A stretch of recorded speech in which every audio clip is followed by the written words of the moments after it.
Glenhaven, a suburb nestled in Sydney's northwest, exudes an aura of tranquility. Leafy streets wind through the community, lined with houses radiating warmth and life. Families gather in parks, their laughter echoing on the gentle breeze. Yet beneath this serene facade, a tragedy was unfolding. A story of manipulation, control, and ultimately, loss. This is the story of Renae Marsden, a young woman whose life was tragically cut short. A story that unveils the unseen chains of a toxic relationship. Renae, a vibrant 18-year-old, embodied the spirit of Glenhaven. She was full of life, her laughter infectious, her smile radiant. She had dreams, aspirations, a future brimming with possibilities. She cherished her family and friends, the bonds of love unbreakable. But fate, it seemed, had a cruel twist in store. A chance meeting would set in motion a series of events that would shatter the tranquility of Glenhaven. This encounter would expose the dark underbelly of love, revealing the insidious nature of manipulation and the devastating consequences of emotional abuse. It was an ordinary day when Renae's path crossed with Braden's.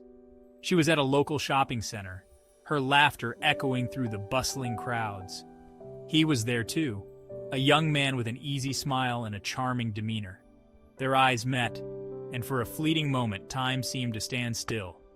A simple hello, an exchange of smiles, and the seeds of a whirlwind romance were sown.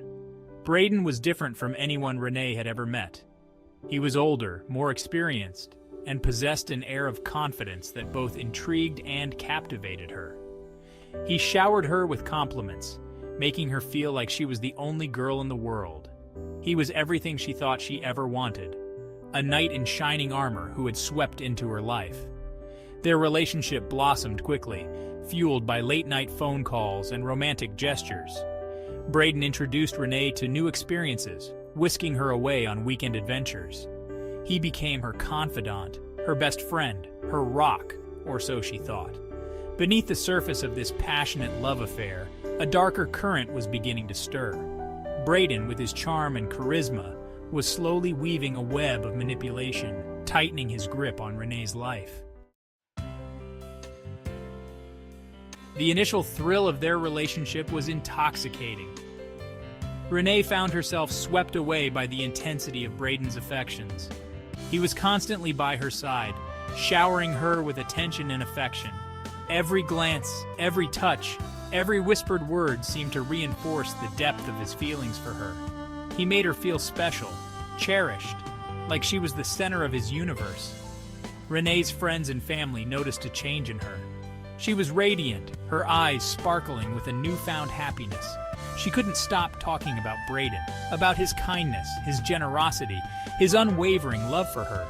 Little did they know that this seemingly perfect romance masked a darker reality. Braden had a knack for making Renae feel like she needed him. He painted a picture of a future together, a world filled with love and happiness, and in a way, it was too good to be true. Behind the mask of the charming and devoted boyfriend lurked a master manipulator, skillfully pulling the strings of Renae's heart.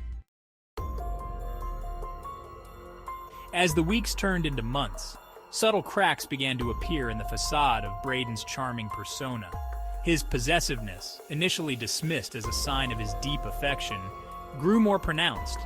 He would question her about her whereabouts, scrutinize her text messages, and become irritated if she spent time with friends or family without him. He would make snide remarks about her appearance, subtly undermining her self-esteem. Renae, blinded by her love for Braden, initially brushed off these red flags. She rationalized his behavior, convincing herself that his possessiveness was simply a manifestation of his love and concern. Her friends and family, however, weren't as easily swayed. They noticed the changes in her, the once carefree and bubbly young woman now seeming withdrawn and subdued. They voiced their concerns, but Renae, deeply entangled in Braden's web of manipulation, defended him fiercely. With each passing day, Braden tightened his grip on Renae's life. He isolated her from her support system, convincing her that her friends and family didn't understand their love. He painted himself as the only one who truly cared for her. Her world began to shrink, revolving solely around him and his desires.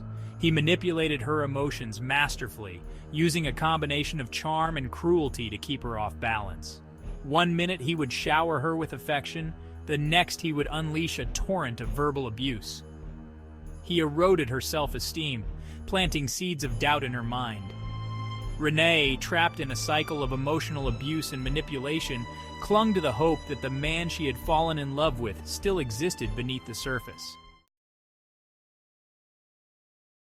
In a move calculated to solidify his control over Renae, Braden staged a dramatic breakup.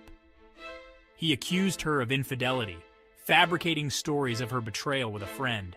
He raged at her, tears streaming down his face, his voice hoarse with a pain that seemed all too real. The pain of the breakup was unbearable. Racked with guilt over accusations she knew to be false, Renae reached out to Braden, begging for another chance. Braden, relishing his power over her, agreed to reconcile, but only on one condition: a cruel and manipulative test of her loyalty. He claimed that the only way to truly prove her love was to end her friendship with the person he had accused her of being with. Renae, torn between her love for Braden and her loyalty to her friend, faced an agonizing decision. She severed ties with her friend, believing that this sacrifice would prove her love.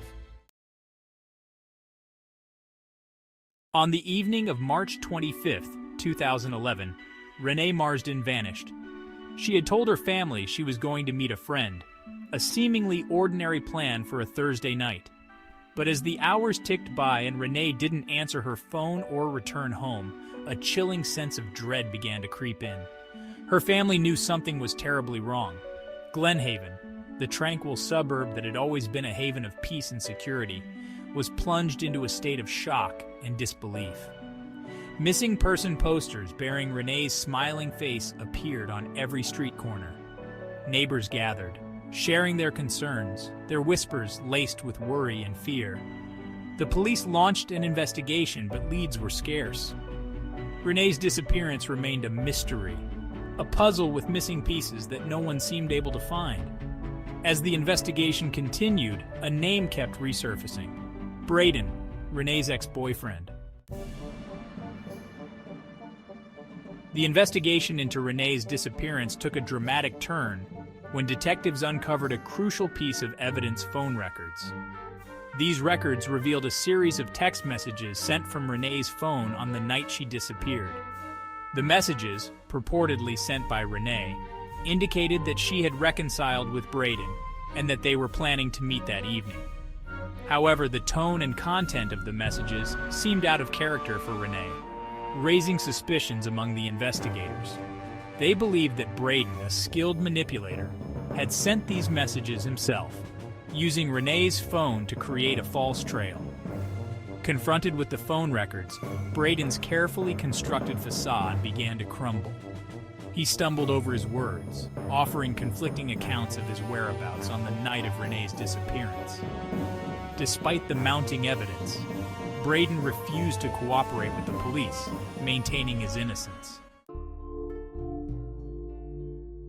The realization that Braden had been manipulating and controlling Renae all along sent shockwaves through her family and friends. They were devastated, consumed by guilt and anger, haunted by the knowledge that they had been so close to uncovering the truth.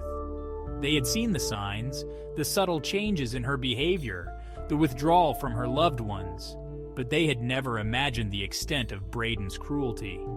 Driven by a fierce determination to seek justice for Renae, her family refused to let her memory fade. They channeled their grief into action, becoming vocal advocates for victims of domestic violence and emotional abuse. They shared Renae's story with the media, hoping to raise awareness about the insidious nature of coercive control. Despite the lack of a body, the police and prosecutors built a compelling case against Braden. They argued that he had orchestrated Renae's disappearance, using emotional manipulation and psychological abuse to maintain control over her. Tragically, Renae's body has never been found. The lack of closure only amplifies the pain and frustration for her loved ones. While the search for answers continues, Renae's story stands as a stark reminder of the devastating impact of emotional abuse. Coercive control, a pattern of behavior used to dominate and control a partner, often flies under the radar. It can manifest in subtle ways, such as isolating the victim from their support system, monitoring their communication, and undermining their self-esteem. If you or someone you know is experiencing any form of abuse, please know that you are not alone. Let Renae's story be a catalyst for change, a reminder that we all have a role to play in preventing such tragedies from happening again.